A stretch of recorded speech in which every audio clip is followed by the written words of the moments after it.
Hello and welcome back to the Call of Duty season of Something Rotten. My name is Jacob Geller. I'm here with Blake Hester. Hello.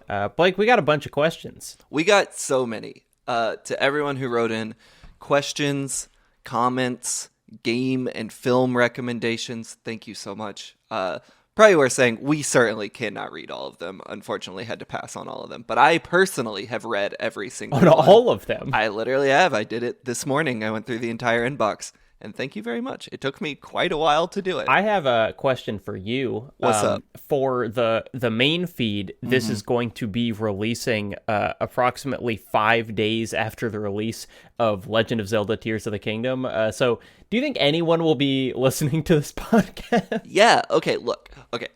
Here's the thing. Breath of the Wild, easily one of the greatest games ever made. Irrefutable. Tears of the Kingdom, we can assume will be very good. But let's not act like 95% of those games aren't the greatest podcast game ever made. That is true. I almost can't. When Breath of the Wild came out, I've only played that game once because I played it in in my memory, it is a week where I literally did not do anything else. Yeah. You know, it's like I think, working at a restaurant or something at that time. But it's like, when I think about it, it's like there were just like 10 days where I basically did nothing but play Breath of the Wild. And that's like very special to me. Yep. And I don't remember listening to podcasts during it, but I'm sure I did. I definitely did. Here's the thing you gotta know about me, Jacob. I think this month I'm gonna be on planes for roughly 30 hours. Because I'm going to and from North Carolina, which, will add up to like 5 hours or something on a plane. And then I'm going to Japan and back. So who knows how long I'll have to be in the goddamn sky for that one. Equally foreign places. North Carolina and Japan. Culture shock both times. That's not true. I'm from the South. I am fully equipped for North Carolina. I'll be playing some fucking Zelda is what you gotta know about me. I'm also afraid of flying, so this will help. God, imagine that.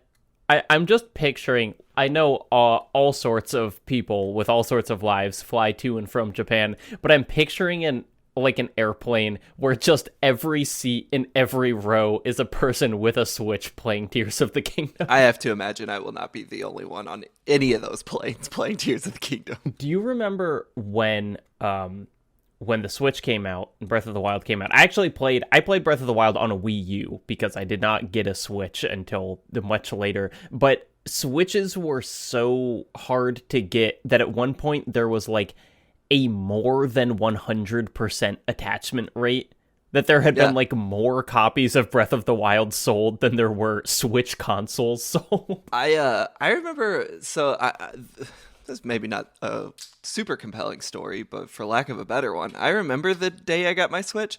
I was a full-time freelancer at the time, which I guess doesn't narrow it down. I spent a lot of my adult life as a freelancer. But so I didn't have a ton of money.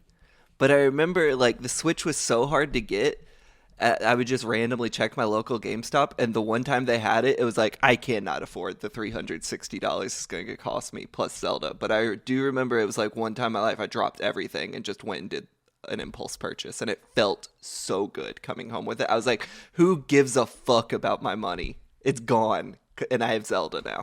That kind of demand is so insidious in the way that it will make you make bad decisions. Yeah. Where, I mean, that happened like when I got a PS5, which I got at launch, and it was like I wasn't planning to, and then I had, like, actually our friend Suriel messaged me and was like, hey, I did manage to like reserve 2 in 2 different places.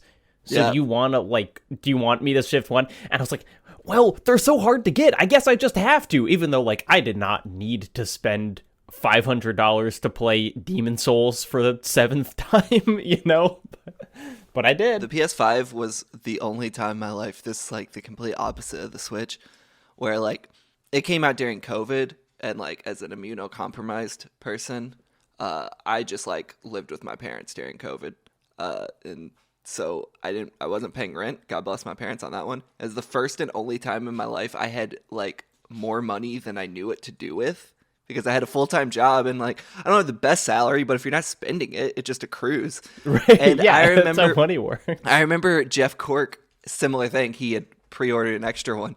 And he was like, do you want it? You just send me the money. And it was probably the last time in my life I'll ever drop like $600 and not think twice about it. Like, not even be like, it's not going to hurt me. Like, fine, yeah. And it felt so cool. Now, Jacob, if I spent $600, someone might come kill me.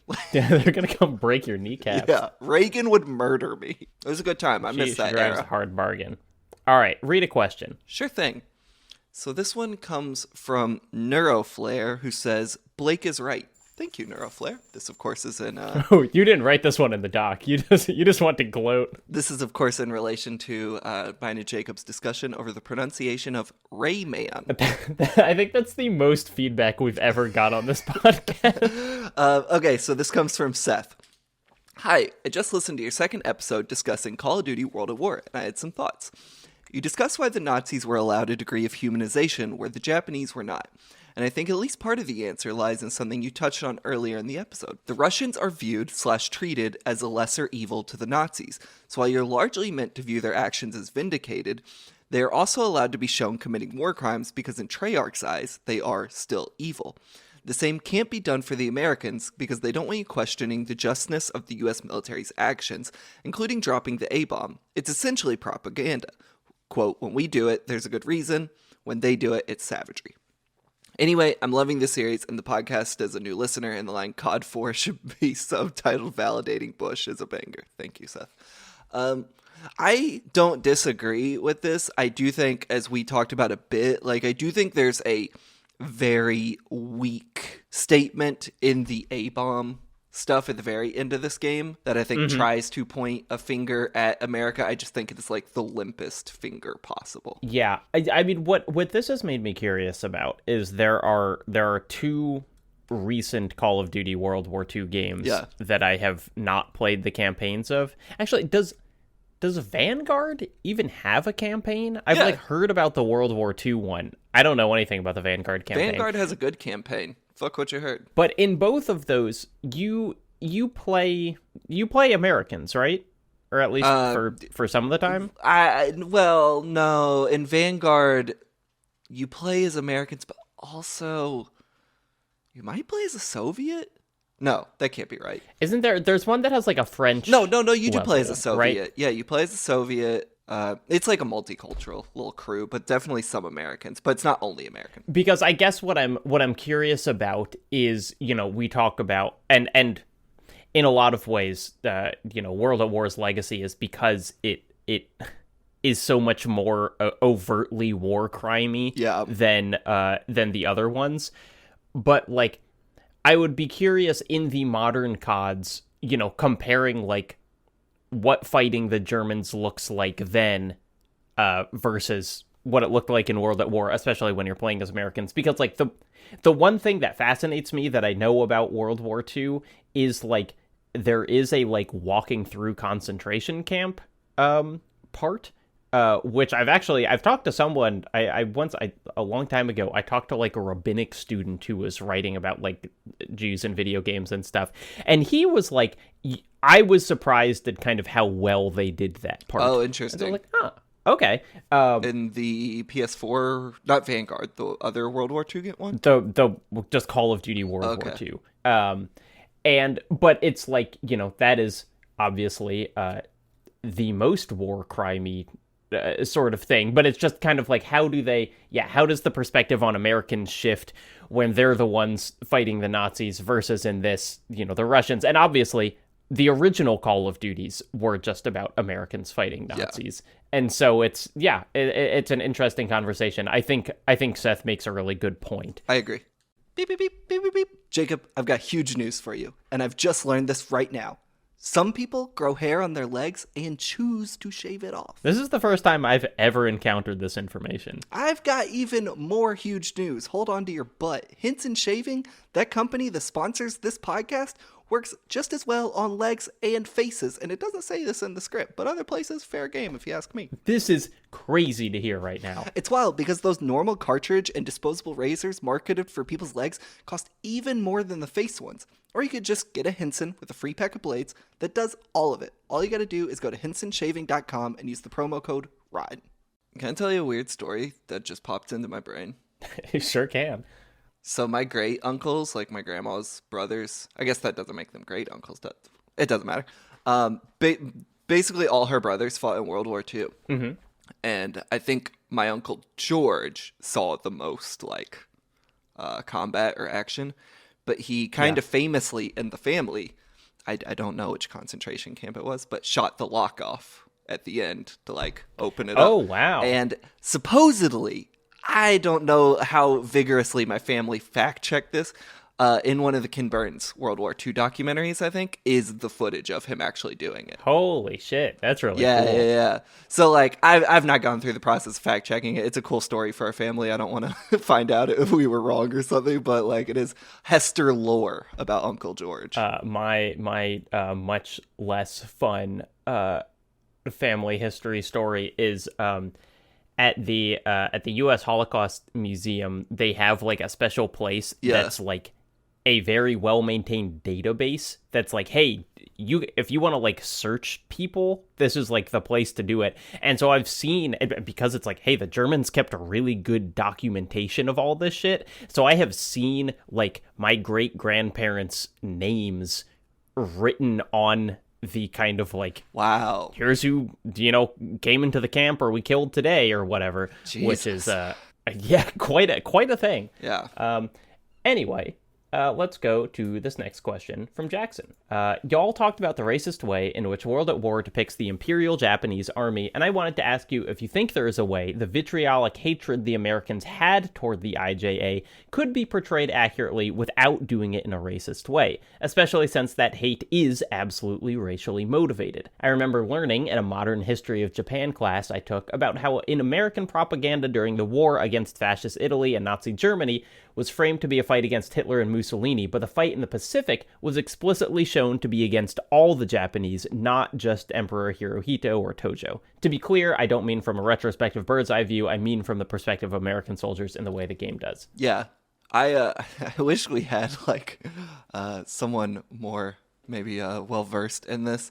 I do wonder if the reason I do wonder if the reason like we showed all Japanese as opposed to like Mussolini or Hitler or whatever was like Japan, especially back then, was kind of this big mystery, I think, to a lot of the world. You know what I'm saying? Like, we just didn't know a lot about it. It was kind of a weird isolationist place. That it was just easier to paint them as just like this unknowable savage, as this game shows, like people that are kind of like the enemy rather than like this figurehead. Does that make sense?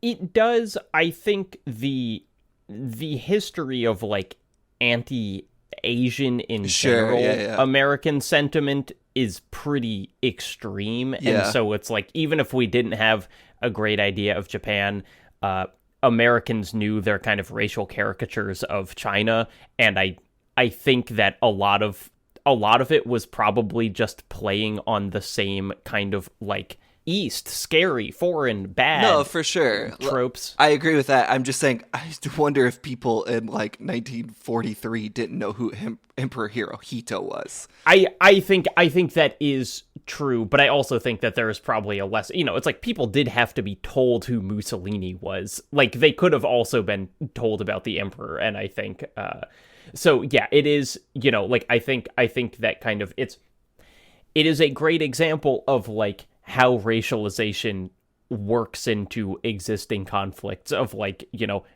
none of us are in debate that like, what Japan was doing during the war was terrible. Yeah. In the same way that what Germany and Italy were doing was terrible. But the campaign against the Germans and the Italians was not like painted in terms of white supremacy, basically. Right. And it was here. As for the beginning of their question, do you have any ideas on this? I mean, my knee jerk is to say, don't make the player feel the catharsis of mowing down difficult and scary enemies. But then when I think about it, it's like, how much of this game did feel cathartic? Like, because to me, that's where it feels fucked up, where it's like, we're clearly seeing some racist attitudes towards the Japanese soldiers, but also like, if it feels good to mow them down, then that feels like not a good way to engage with that. But it's like, I can't remember. Yeah. The game definitely had the catharsis of beating enemies because that's just how video games work.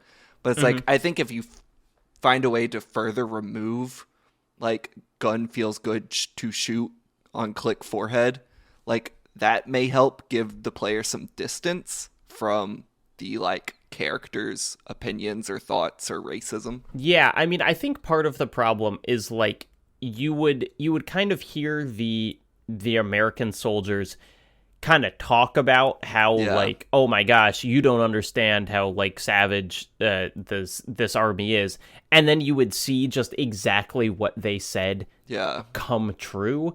And so, you know, I'm kind of thinking like we did not really see any American propaganda like from the time shown during the game. You know, I think it would be interesting to be like, here's what was being told. Yeah, that's a good point. To them, you know, but then at the same time, it's like, I feel like the only way to really bring it full circle would have been to like then have like a conversation with some prisoners of war or something that would feel like pretty forced. I think the game would have a hard time pulling it off. Yeah, and I think just like mechanically, Call of Duty is too engaging at its most baseline or fun, you know, ideally, that like you can never have the separation you need to kind of think about some of the things like that in the games. Yeah, I mean, you know, like games that do that kind of thing well are like the Wolfenstein franchise, but that like that game has so much more sitting around and talking to people about ideas than Call of Duty just has time for. It's actually related kind of to the next question. Kind of. Well, this comes from Morank3, who says, I agree with Blake that Jacob's pronunciation of Rayman sounds bizarre and wrong. However, I was very surprised when playing the PlayStation 1 version of Rayman 2 The Great Escape to hear that the same inflection is used, as Jacob, how you pronounced it, and the very first spoken word of the game. I did fact check this. In this version, they do say Rayman. But the PlayStation 2 remaster features new voice acting without this quirk, so they did correct their mistake. Oh, this is a good time to tell you that I was the VO guy for that original game. So that's why it sounds the same as me. As I did the voiceover when I was 2 years old. Wonderful. You sounded great. Also, anyway, so this comes from Mauricio. I was pleased to hear you guys bring up Faceful of Eyes, as he really does do some great work, and I think his channel definitely deserves more attention. In one of his videos, I can't be bothered to check, it's all good, he mentions that in first-person shooter games, in this case Call of Duty, the player's only real interaction with the world is the gun held by the character. My question then is, would the Call of Duty series specifically be better or worse if there were more interactions with the world besides killing dudes?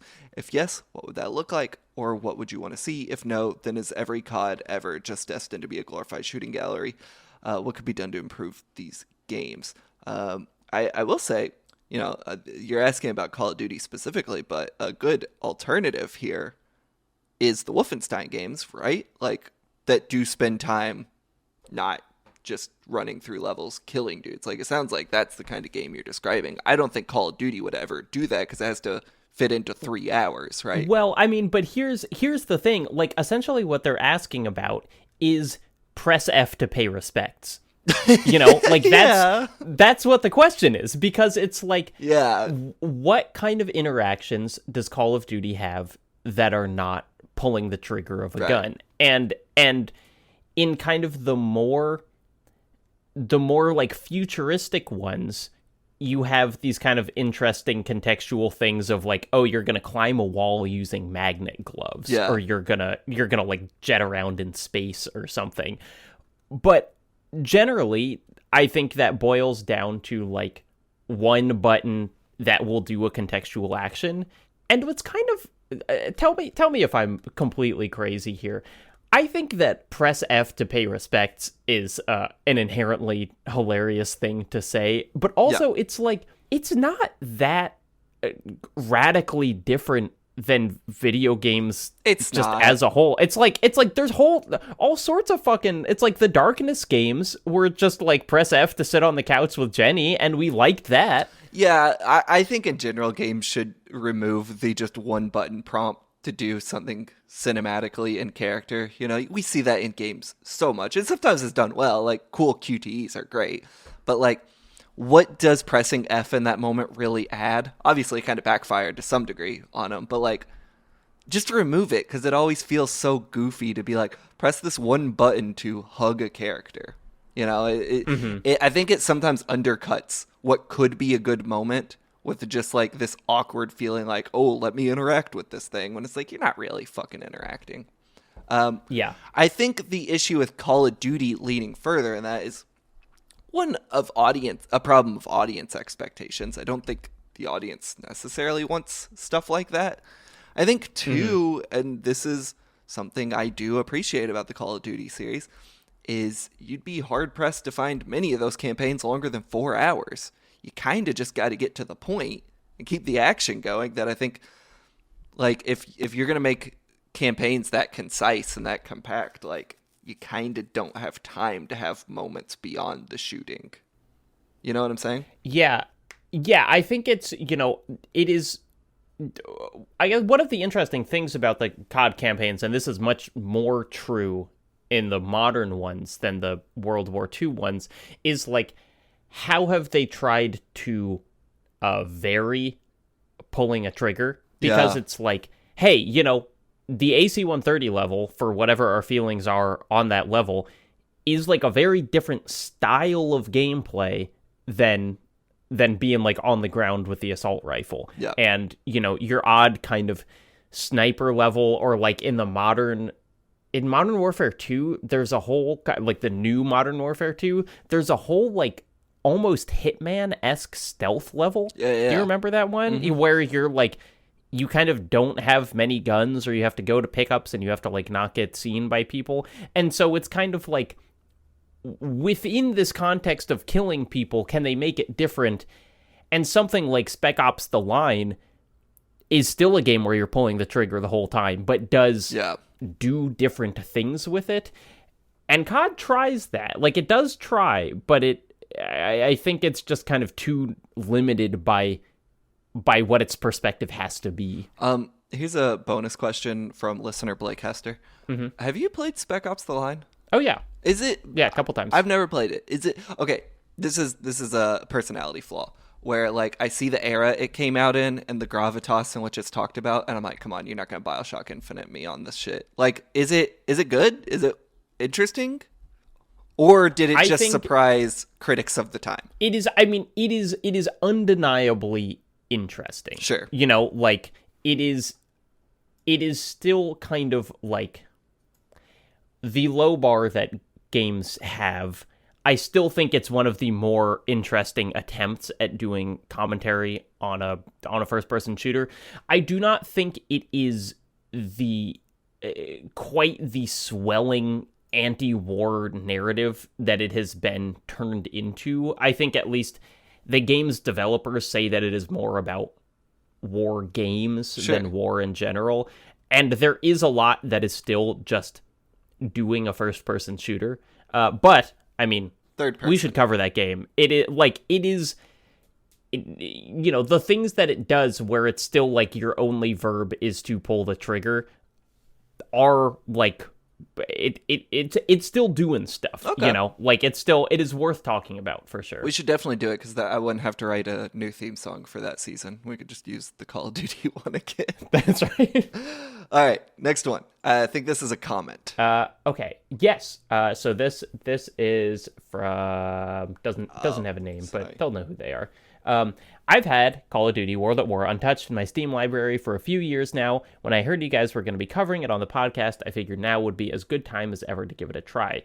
Long story short, I hate this game. I feel like the American levels in particular were just overly edgy and unfun to play. That being said, I found the airplane mission really stood out in particular. We did too. If you like this mission, I want to point you towards a classic level from 2005 that inspired it. In Call of Duty Big Red 1, there's a mission titled Liberators, which essentially has the same premise, but instead of crewing a seaplane on the Pacific front, you are a crew member of a B-24 bomber off the coast of Iran. You have full control to move around the aircraft to switch between turrets, unlike World at War, which really helps sell how claustrophobic these aircraft were. At one point, you get stuck in the ball turret in the underbelly of the plane, which gave me so much anxiety as a kid. During the mission, your bomber squad is ambushed by what feels like hundreds of German fighters, and by the end, your plane is basically in pieces. There are bullet holes throughout the fuselage, the engines are smoking, and the bomb bay doors are jammed open, so if you need to run to the back of the plane, there's nothing between you and the ground thousands of feet below.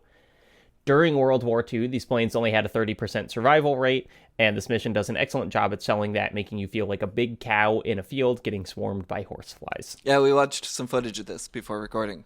It goes hard. It's cool. I was shocked at how much it looks like the World at War level. Absolutely. Like, it really, really does. Here's a question.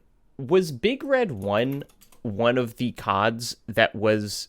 Yeah, it was developed by Treyarch because it wasn't a numbered one. Yeah. So they are actually referencing themselves, even though...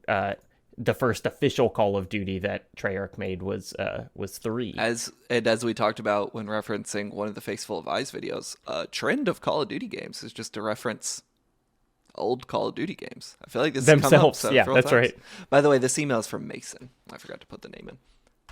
Thanks, so Mason. thank you, Mason. Yeah, I think it's kind of interesting, the idea of being able to move around the plane freely, because it speaks to how much more linear Call of Duty campaigns became. Like, there's been an effort to, I think, make them a little less linear again, to kind of open them up in the modern ones. But this was definitely the era of, like, we are going to guide you down exactly one path to show you the most exciting stuff. I also like the idea of all the bullet holes going through the plane and everything, and seeing the kind of damage more intimately. That's rad. Yeah, I mean, do you know the like survival bias picture? That's like the picture of the plane with all the bullet holes. No, survival bias. This is like a meme that people talk about because it's their survivorship bias. Yeah. But essentially, it's this picture of. Maybe people know what this is, but it's a diagram of a plane from World War II with just filled with bullet holes. And these planes would come back in and they'd mark here where the bullet holes are. So obviously we should put more armored plating on these parts of the plane because this is where it's getting shot. Yeah. And then someone was like, no, because these planes are coming back. Like, these are the places that the plane can get shot and still make it back to the hangar. If the planes are getting shot in the other places, we're not getting to see the wrecks because they're, like, going down in the ocean. Yeah. And so it is that kind of, like, you know, in my world, this is brought up a lot with, like, YouTubers giving advice on how to have a successful YouTube channel. Yeah. It's like, you're just saying the things that you did because this is a completely random game. Like, you don't know what made you successful. Yeah. Ready for the next one? Yeah, let's go. This comes from Mark. Quick question. I have a request for people like me trying to play along before listening, which, as I learned, Jacob, a lot of people going out and buying these games. Yeah, it's very flattering. Yeah. Would it be possible to put the character... We should find out a way to get, like, a royalties or residuals from people buying the games we talk about, like on Amazon or whatever. Yeah, let's enter a partnership with Activision. That seems like a good idea. Bobby Kotick, bang my line, baby. I have a request for people like me trying to play along before listening. Would it be possible to put the chapters of the games you'll be talking about in the episode descriptions, similar to the Mimax Deepest Dive format, just so that we know where to aim for before listening? Jacob, this is your job. Yes or no? We can totally do that. That would be easy, and I'm glad you asked.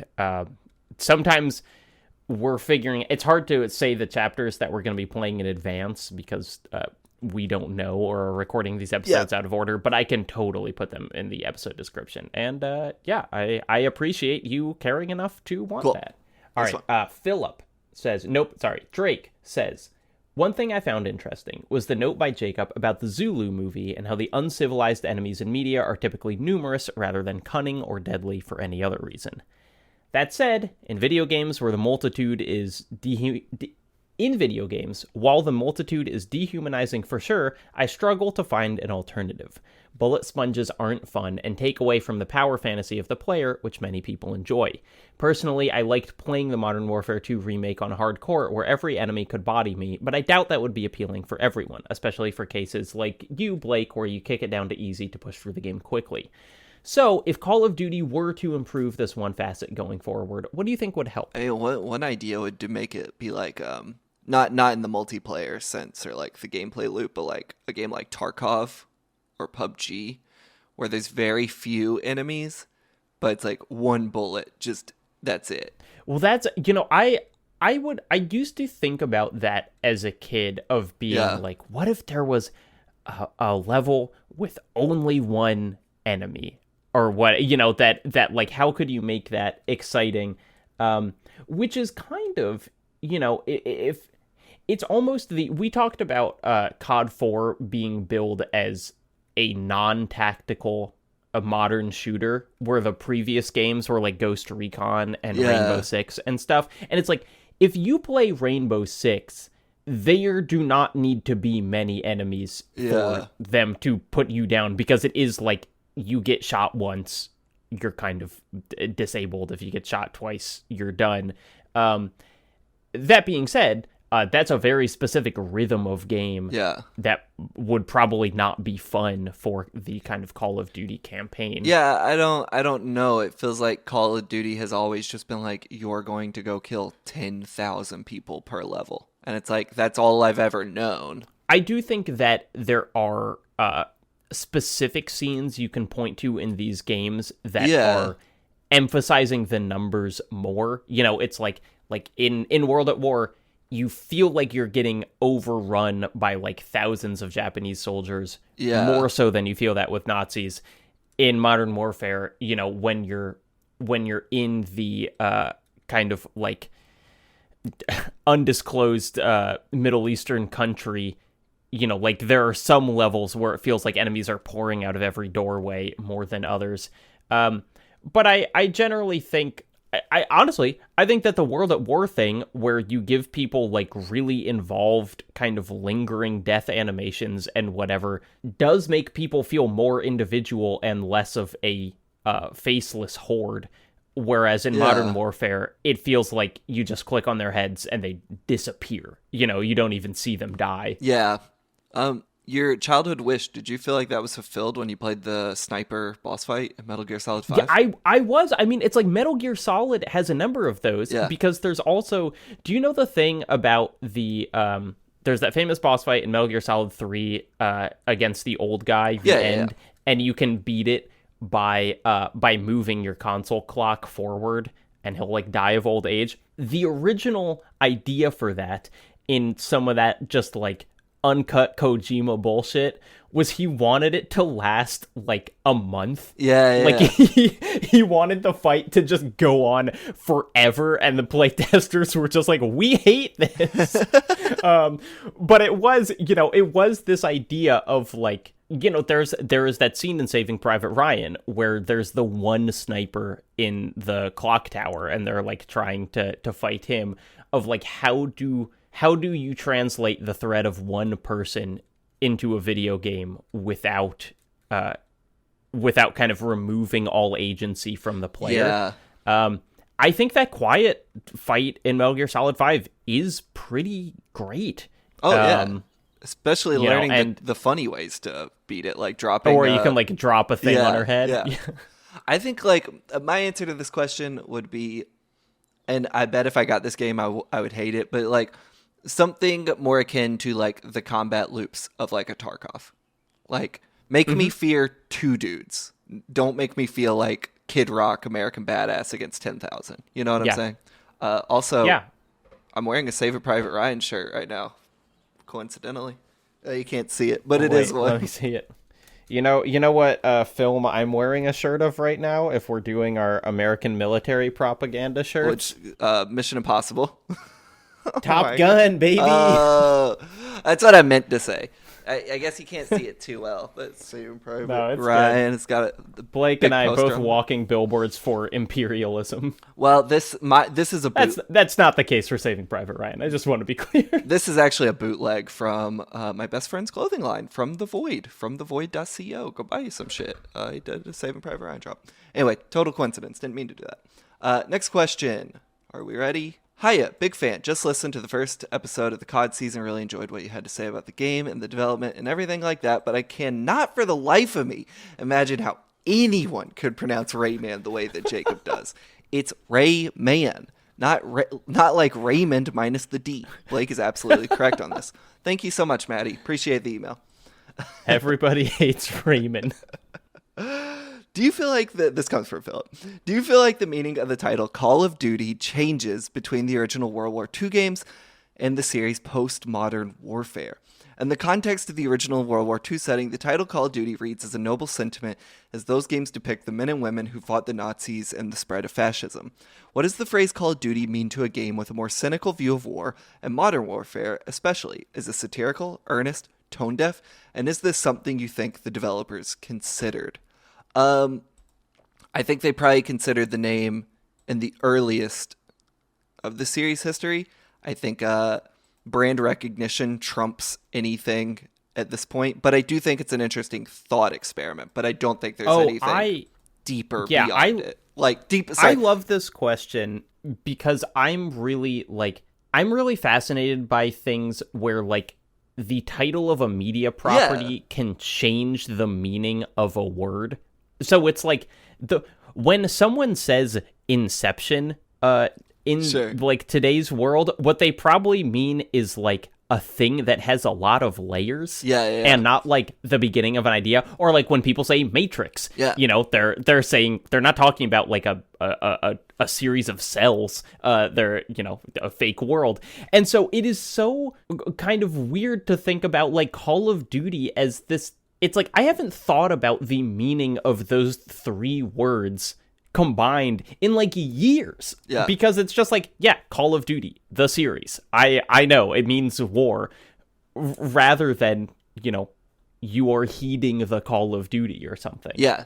To be clear, I wasn't trying to be dismissive of Philip's question. I just don't think it's something developers consider. I do think like there's a reading where you could see it as like, so like if I like the idea of like Call of Duty reading as a noble sentiment depicting the men and women who fought the Nazis and spread of fascism.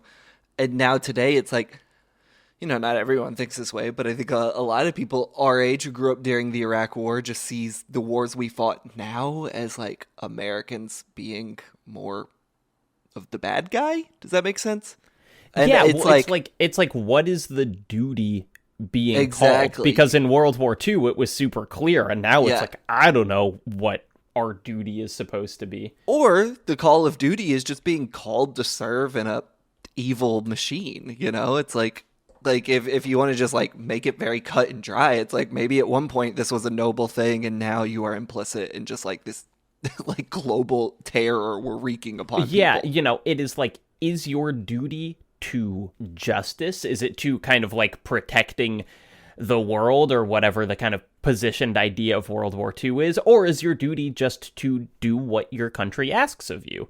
And I think, you know, it's like kind of like the modern warfare games as a whole. If you give it the maximum amount of credit, it is actually pretty interesting. But I think that is just work that we are doing and not like the game itself. Yeah. I like this question a lot, though. I'll say my duty was a little runny. I had too much coffee this morning. Blake, you cannot say that. I just did. We got to mark this episode explicit. All right. We've got a pretty long one from Else, but I am going to read it out. It's a bit serendipitous that you all are talking about Call of Duty this season, as listening to the previous episodes, I was reminded of my own particular perspective on the idea of video games causing violence. Like most, I do not inherently believe that video games cause violence, but I do believe they can facilitate the reciprocation of violent ideas.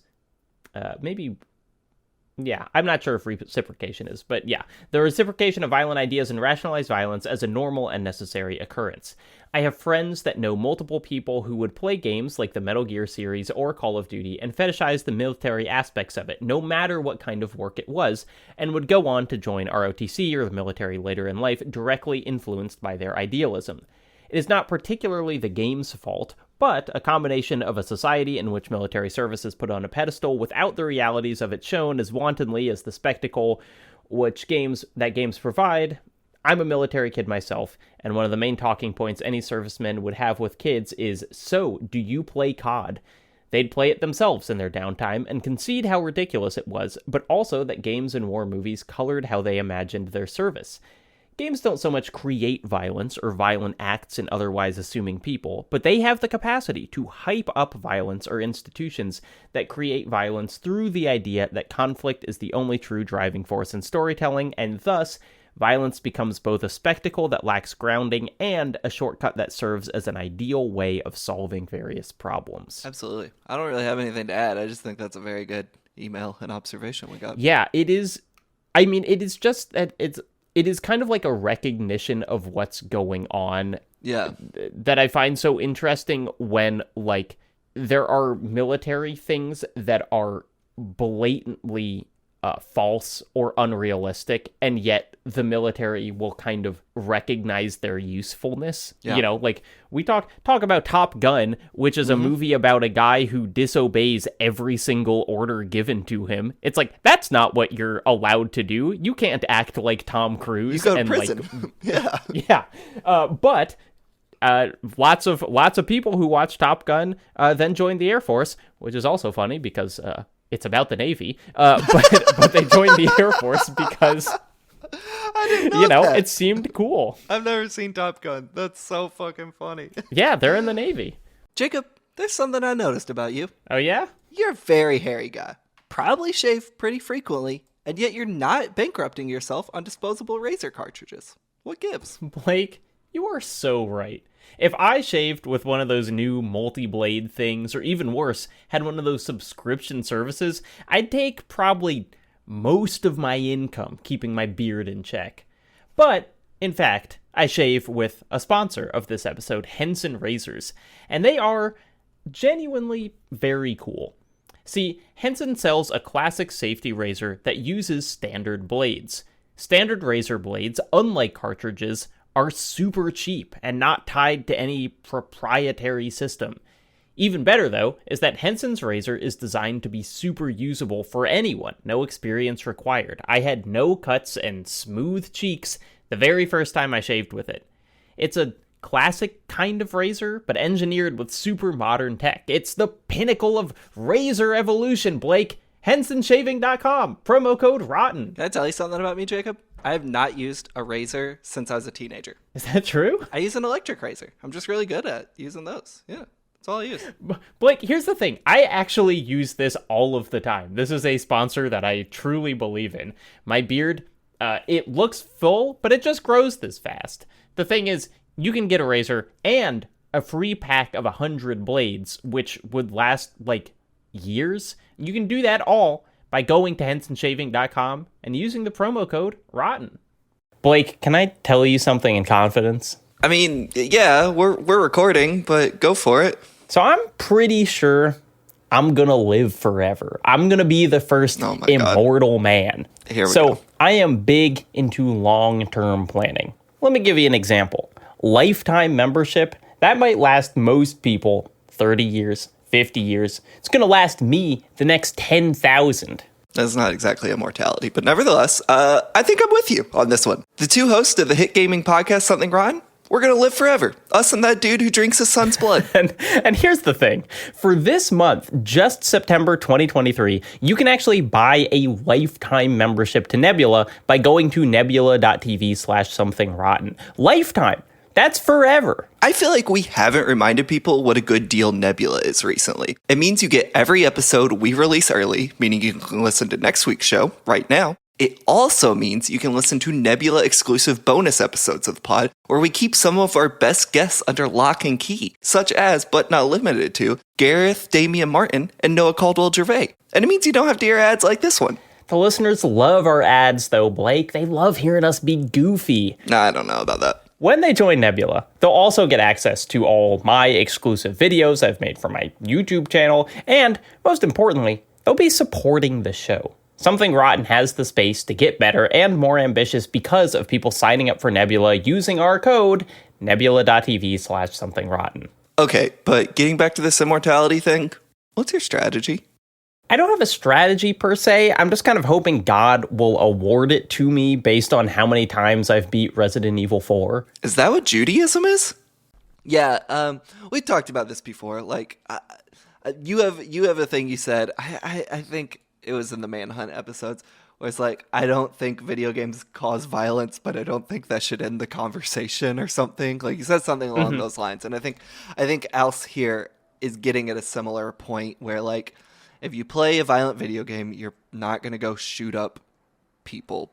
But, like, I think there are more nuanced conversations to have other than a yes or no about video game violence, especially when it comes to military games and, you know, the pipeline we've talked to many times of, like, Call of Duty to joining the military, that pipeline, that whole thing, which is, like, may not be causing violence, but in some way it is facilitating violence, or at least the dream of violence in a noble act. Does that make sense? Yeah, I mean, I think it's one of the conversation about do video games cause violence is such kind of an interesting, like, relic of how video games have been perceived, because it's like, I don't think people talk about do movies cause violence as a medium. Yeah. But we are certainly aware that, like, you know, it is antisocial that, like,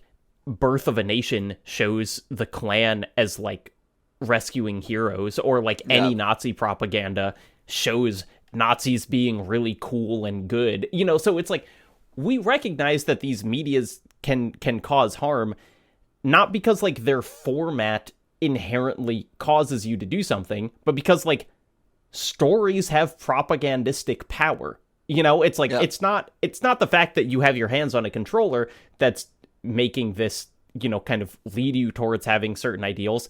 It's because, like, being told a story is really powerful. And when you're told a story, that is like a framing that will get stuck in your mind. And so it's like, it's a weird thing where you have to say video games don't cause violence because the people who say that are generally trying to delegitimize an entire medium of storytelling. Yeah. But, like, we gotta be honest with how stories work. Like, they influence people. That's what they do. I also think this is something I've wrestled with for the last few years. I think spurred by one of the PlayStation E3 press conferences, and then the Supercut President Trump was shown a video game. Yeah. Where I think the vilification of games as a medium, as these, like, you know, harbingers of violent people or whatever, I think that's bullshit, blah, blah, blah. I do think, though, and this is something I have hesitated to talk about in a public forum, but this feels like the best place I do think gamers and the game industry have themselves to blame a bit for that reputation, because it's kind of weird from the outside. No, it's weird from the inside, too. Yep. To watch a PlayStation press conference with a brutal Last of Us Part 2 trailer.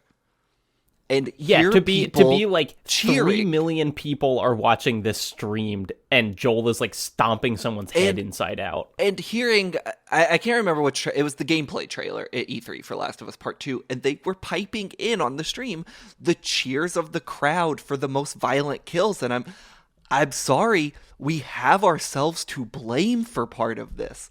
Like, we can't stop shutting this conversation down, because I think, like, this is what we as players have told the industry we want propped up, is the violence, is the gore, is the, think about how that looks from the outside. I understand there needs to be better education about how media does or doesn't influence people, and that, like, you can play Doom and not go kill people. I also think we need to recognize the things we are actively putting out into the world and being consumed, and how are they are seeing people interact with games. Yeah, it's like you watch, a God of War or a Dead Island or a Last of Us trailer, and it's like you're excited. You like that you can see the life leave their eyes. That's like an exciting feature to you, and I'm like, yeah, I guess it is, but like, I don't know. What's the more interesting thing about Last of Us Part 2? The violence or the human story? It's the human story. If I just want the violence, I can go play fucking Soldier of Fortune. Or I can play, like, the violence is cool and the game's fun, but you know what I mean? It's like, I mean, I was gonna say you're walking into territory where it's like, I know you love Guinea Pig too. I know. You know what? But on the other hand, if someone was like, Blake, I'm an alien. I've never seen movies. Will you show me the power and magic of films? You know what I wouldn't fucking show him? August Underground Mortem, one of the grossest movies ever made. I'd show him any number of things.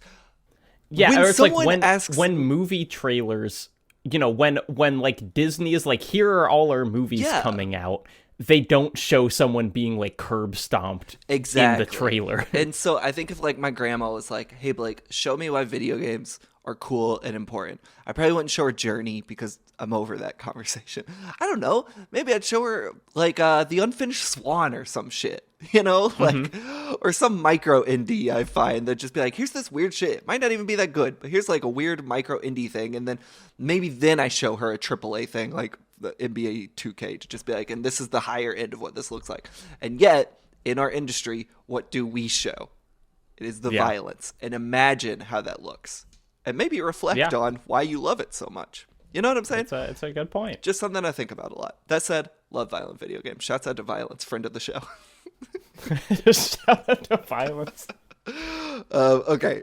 You guys often talk. This comes from Daniel. You guys often talk. I think we're mostly out of the COD stuff. We're going to get to. I wanted to just talk about some games we get emails about a lot. Yeah, I mean, and I think this question's good just as a kind of a refresher for the pod. Daniel says, you guys often talk about what games are or aren't rotten, and I was wondering if I could get a more in-depth description of what actually makes a game rotten. I presume any rotten game would be the sort of game that would be covered on the podcast, but surely there's some quantifiers on what is and what isn't. And also, if either of you haven't played it, would you consider the Evil Within series rotten? Daniel, it's on our list. Hey, and also, I'm a big old fan. You can watch my horror game music video. I just like take a break from the main script to be like, the Evil Within 2 is so good. Shouts out to Tango, friends of the show. Kind of true. Well, rotten is a nebulous. A friend of the show equals guys I interviewed once.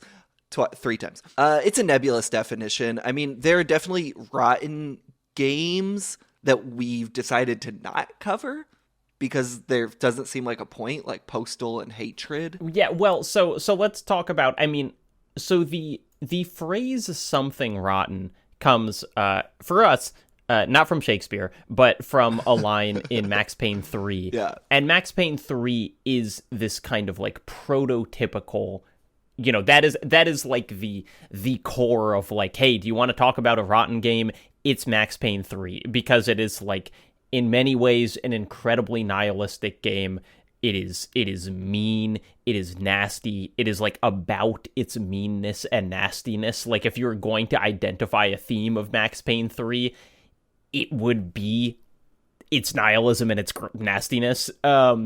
And so that's kind of where we started, and then growing out to like Kane and Lynch 1, which is kind of a game not about anything at all, but is mean and nasty, and then Kane and Lynch 2, which is again about it.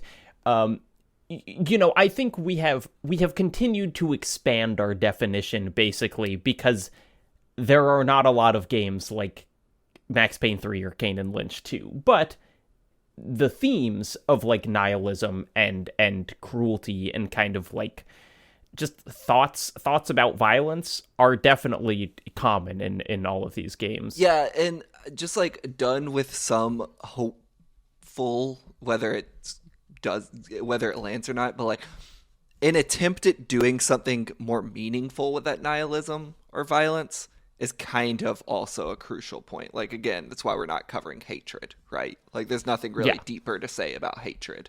Or Postal. Maybe Postal 1, though. We'll see. I think about that game sometimes.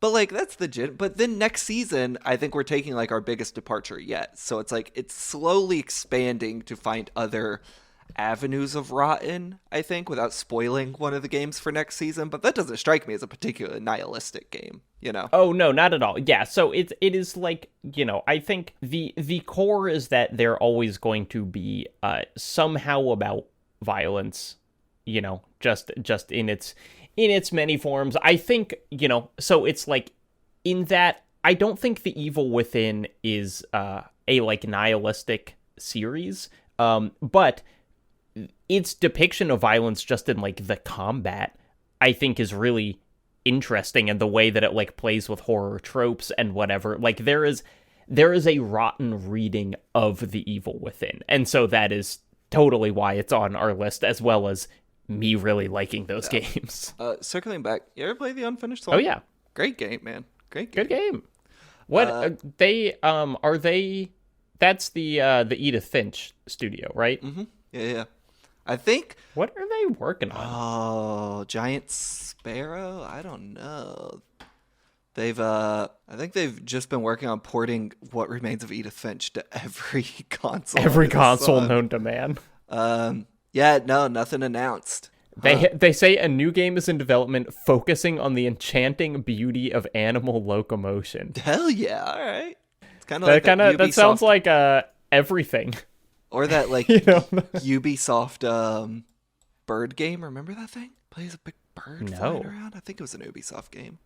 It wasn't Assassin's Creed. Ubisoft bird. Was it game. the VR game? Yeah, Eagle Flight. Oh. Yeah, remember that? It was a look, I could always use more games about the enchanting beauty of animal locomotion. Well, here's the thing, AJ. It's also in VR. You love that. I called you you AJ. You just called me AJ. I just called you AJ. Okay. You're doing too many podcasts, Blake. You're telling me. All right. Let's combine these two questions by Mervin and Jess. I'm sure you both saw the new viral trailer for this body cam shooter game that dropped today. The game is called Unrecord. But I wanted to draw attention to it in regards to the romanticizing realistic violence conversation. It seems like it's doing a similar kind of stylized censorship to Kane and Lynch, and it's looking incredibly nasty and genuinely upsetting, whether or not it's trying to make any statement on police violence.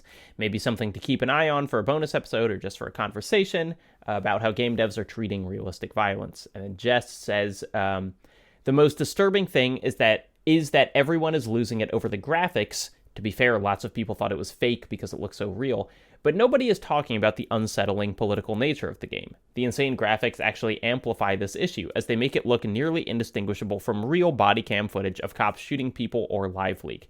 The developer said that this game wasn't based off an event. Of course it wasn't. It is based off of hundreds of events and how we've been indoctrinated to think of cops as action heroes.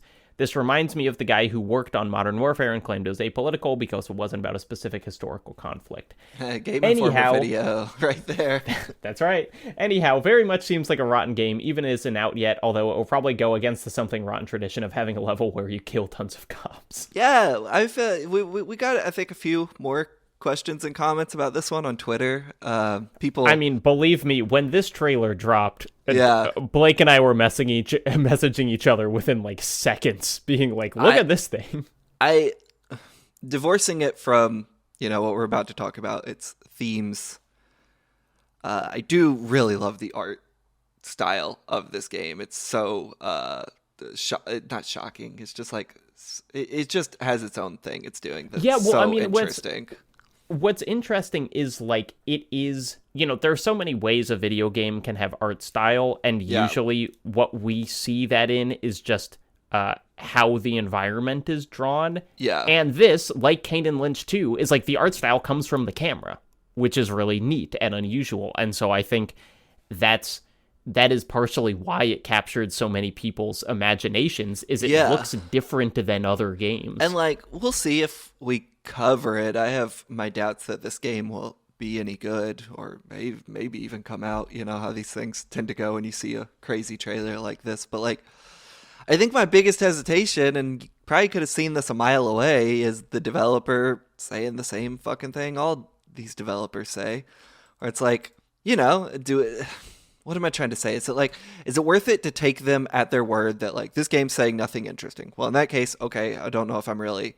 Well, it's like if they're saying that it's political. Saying nothing interesting, then it's like what they're saying is this game is enforcing the status quo. You know, it's like we think this is good. Yeah, and I think, you know, to that end, not worth our time to think about. You know, like if there is something more interesting there, if they're just saying it to not get this bad publicity they think they might have get by saying I have a message in this game, then maybe it's worth playing. But like, I don't know until the game's out. Yeah, it's, you know, like, I mean, we can certainly find, it's like the Call of Duty developers, either intentionally or not, lie about their games being unpolitical. And so, like, you know, I think the game will have things to say, whether the developer means them or not. Right. You know, it certainly seems like an opportunity to be really interesting. I think, unfortunately, we're basing this off of one trailer, which is like 30 seconds of gameplay footage. So, you know, we're talking out our ass here, but like,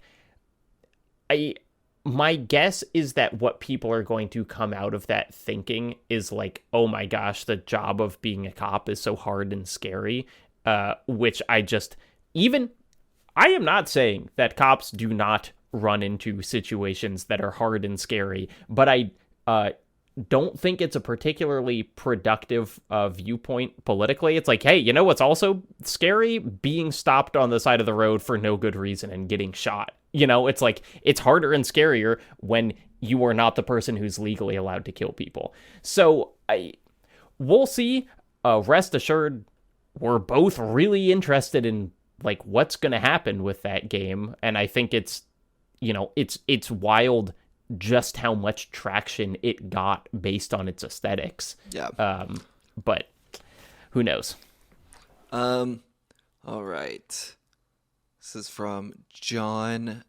Dear Blake and Jacob, Blake's pronunciation is correct. Thanks, John. Thanks, John. That's our last Love to hear it. That's our last one. This comes from Blair. That's our last Rayman question. We've got a few more normal questions. This comes from Blair, who is on my team in the Let's Do Last of Us Part 2 camp. I just want to write in that The Last of Us Part 2 would be an incredible topic for the show, in my opinion, but also understand the concerns about having to go back to the first game and the difficulty of saying new things about it at this point. So I'd like to throw this idea in the ring. What if you did a season with like 3 or 4 episodes where you just do a game per episode and just cover it generally rather than a deep dive over multiple episodes? Or maybe just some one-shot episodes like that between seasons would work, kind of like Something Rotten as opposed... Slightly rotten as opposed to a full season of Something Rotten. And unfortunately, listeners, this won't play for you all. But Blair says, also attached is a picture of my dog Bella as a thank you for the work you both put into. I saw the picture of Bella. It was very sweet. I will send it to you, Jacob, as well. Yeah, Blake, can you put that in the chat? I'm missing out here. Absolutely. I don't know about the second half of this question, like how to divvy it up, but like I really want to do Last of Us Part 2, both because I want to replay that game because I just like that game a lot. I also think like a lot of people are asking about it, and I think it's a good one for the show. I agree that it's a good one, and I think one of the problems with it is, you know, kind of in contrast to what Blair said, the game is so long that it would need to be probably 3 episodes, you know, just on its own, which is 4 fine. Episodes. Love it. We could.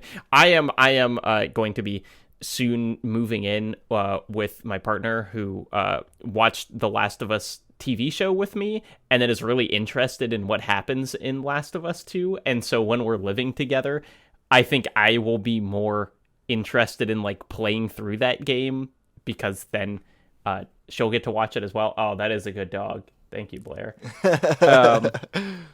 You know, I agree that it would be an interesting game to do. I also haven't played it since release.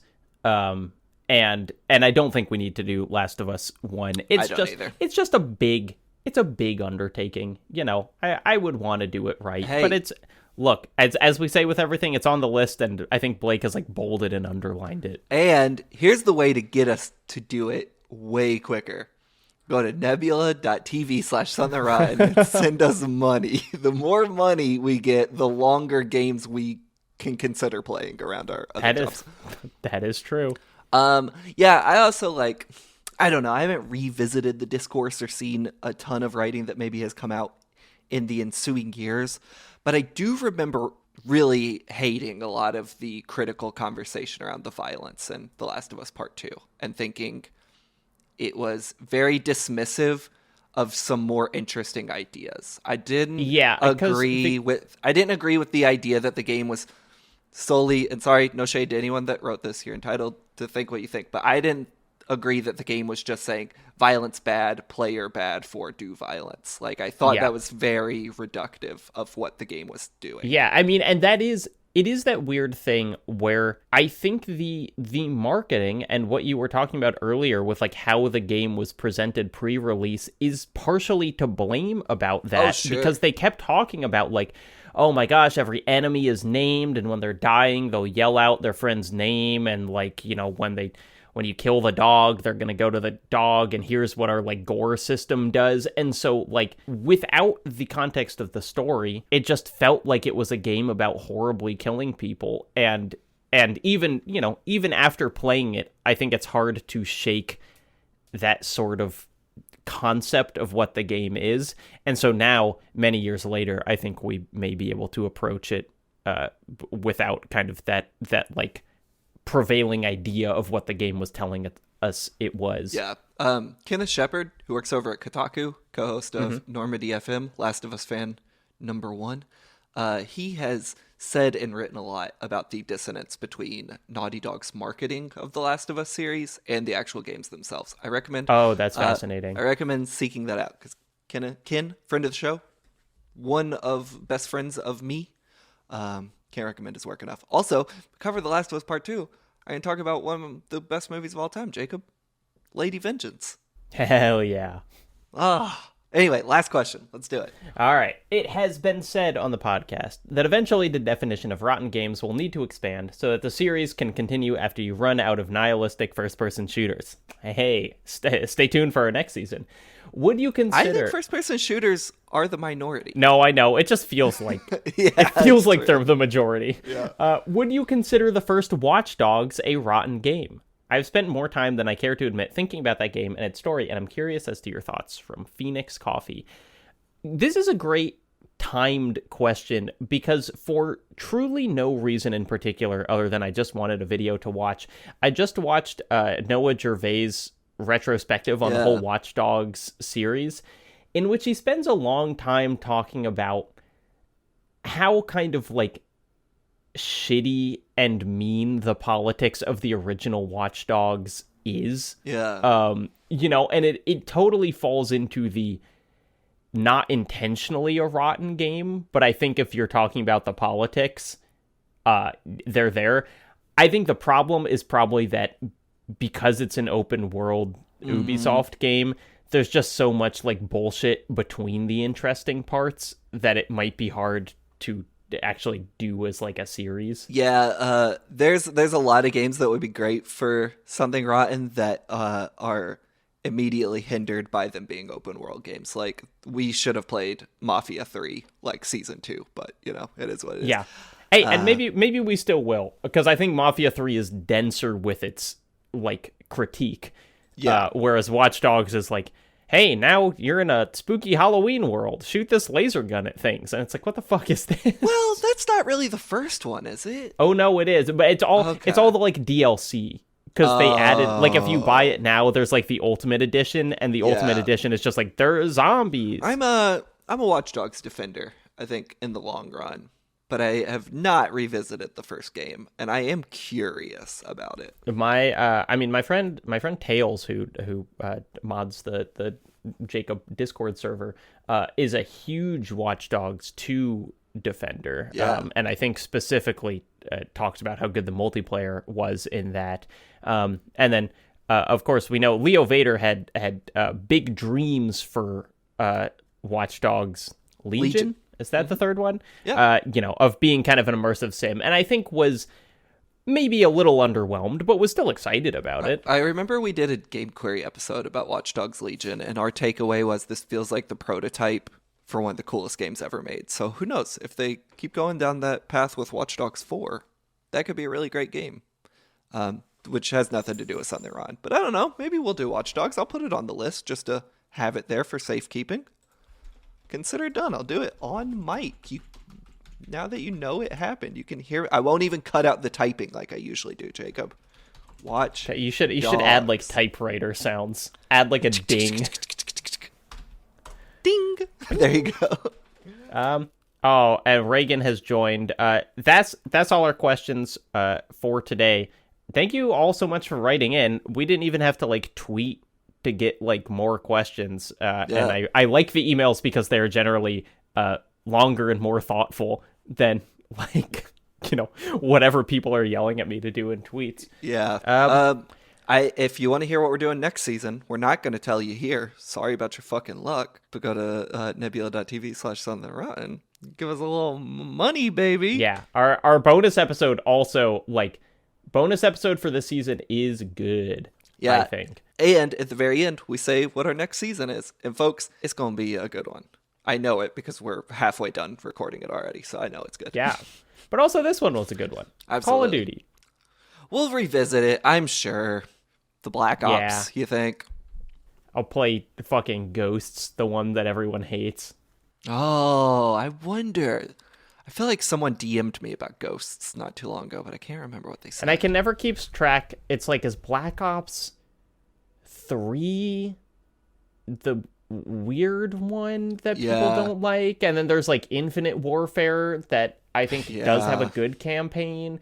Anyway, well, there's plenty of COD to go around. Call of Duty Ghosts, historically important for at least one reason.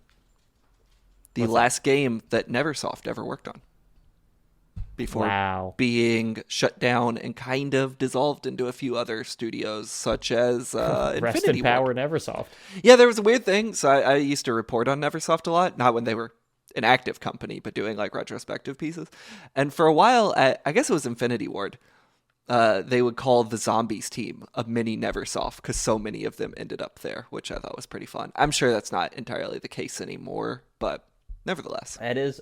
Anywho. It is interesting. People ask us about zombies, which we talked about a little in the World at War episodes, but like, it's so crazy that just turned into what it did, which is like Jeff Goldblum stars in like a whole alternate campaign where you're fighting zombies. Yeah.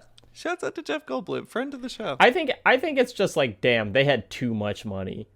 It's like what stupid thing can we spend it on now? I mean, yeah, but on the other hand, zombies, so good. Hey, can't argue with that. Just in general, the concept of zombies. 28 Days Later, love that shit. We should play Days Gone next. You ever played Days Gone? Miserable fucking game. No. All right, let's wrap it up. I got to go to work. Yeah. Bye, everyone. Thanks for listening. I'm Jacob Geller. For Blake Hester, Call of Duty. Think about it next time you hear that phrase. Stay frosty. Bye.